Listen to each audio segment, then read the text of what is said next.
फैजाबाद जिले की एक रात की बात है। वहाँ के घाट रेलवे स्टेशन में कई सारे ऑटो ड्राइवर खड़े थे। सभी सवारी आते ही एक एक करके उन्हें बैठाते और चले जाते। जैसे ही रात ज़्यादा होने लगी, ज़्यादातर ड्राइवर अपने घर को चले गए।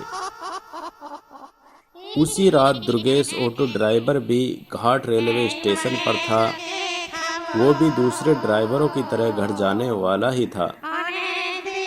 तभी उसे याद आया कि एक पैसेंजर ट्रेन आने वाली है। दुर्गेश और 3-4 ऑटो चालक उसी पैसेंजर ट्रेन के इंतजार में रुक गए। तभी जोर जोर से बारिश होने लग गई। रात हो रही थी, लेकिन बादलों की वजह से चांद की रोशनी भी नजर नहीं आ रही थी। बादल गरजते और बिजली चमकती तो कुछ उजाला नजर आता, वरना अमावस्या से भी ज्यादा काली रात हो गई थी। कुछ ही देर में पैसेंजर ट्रेन आई। दुर्गेश को ट्रेन से एक खूबसूरत सी लड़की उतरती हुई दिखी, जिसके कंधे पर एक बैग और हाथ में एक सूटकेस था। वो लड़की सीधे दुर्गेश के पास गई और कहने लगी कि मुझे रामपुर जाना है। दुर्गेश ने कहा कि अभी रात हो रही है, इसलिए 700 रुपये किराया लगेगा। अगर आप सुबह जाएंगी तो मैं 200 रुपये में छोड़ दूंगा। लड़की ने जवाब दिया, मुझे अभी जाना है, आप ले चलिए, मैं पैसे दे दूंगी।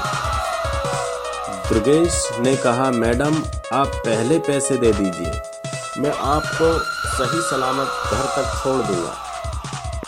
लड़की बोली, अभी मेरे पास सिर्फ 300 रुपये है, आप ये रख लीजिए, घर पहुंचते ही आपको बचे हुए 400 रुपये दे दूंगी। इतना सुनते ही दुर्गेश ने कहा, ठीक है मैडम, आप ऑटो में बैठ जाइए।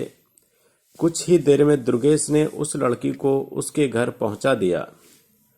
वो लड़की ऑटो से उतरी और घर के अंदर चली गई। दुर्गेश अपने 400 रुपये के इंतजार में खड़ा रहा। आधा घंटा बीत गया, लेकिन लड़की लौटकर नहीं आई। दुर्गेश के मन में हुआ कि अंदर जाकर देख लेता हूं कि वो अब तक क्यों नहीं आई। उसने घर की घंटी बजाई और जोर जोर से आवाज लगाने लगा। तभी एक बुढ़िया ने घर का दरवाजा खोला। दुर्गेश ने उससे कहा कि एक मैडम यहाँ ऑटो से आई थी, उन्होंने मेरे 400 रुपये देने हैं, वो अब तक पैसे लेकर बाहर नहीं आई। बुढ़िया ने हैरानी से पूछा, कौन मैडम? यहाँ तो मैं और मेरे पति के अलावा और कोई नहीं रहता। हाँ, मेरी बेटी पहले रहती थी, लेकिन वो 5 साल से यहाँ नहीं रह रही। दुर्गेश बोलने लगा, क्यों, वो अब क्या करती है? मैंने शायद आपकी बेटी ही यहाँ छोड़ी है, आपको अच्छे से देख लीजिए।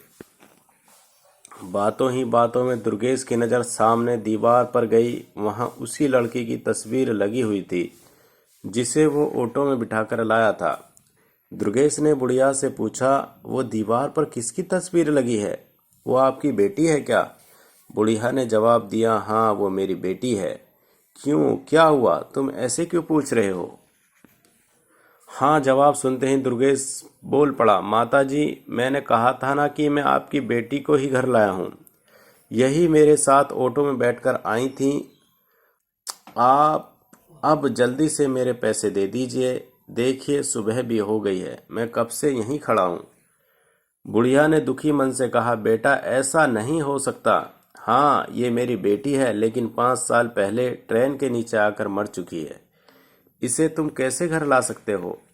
ये सुनते ही दुर्गेश के होश उड़ गए। वो तेजी से वहां से भागा।